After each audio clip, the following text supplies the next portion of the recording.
नांदगाव खंडेश्वर तालुक्यातील सातरगाव येथे डेंग्यूचा प्रादुर्भाव वाढत असल्याने सातरगाव येथील गावकऱ्यांनी प्राथमिक आरोग्य केंद्राच्या वैद्यकीय अधिकारी यांना डेंग्यूवर उपाययोजना करण्याबाबत निवेदन सादर केले।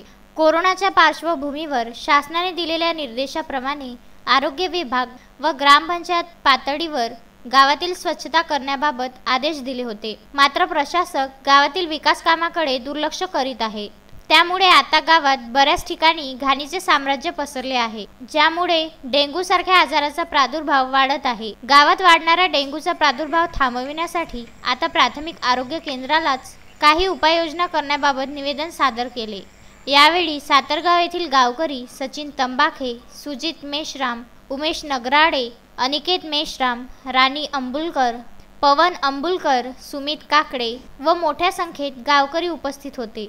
उत्तम ब्राह्मणवाडेसह उमेश चव्हाण, विदर्भ न्यूज, नांदगाव खंडेश्वर।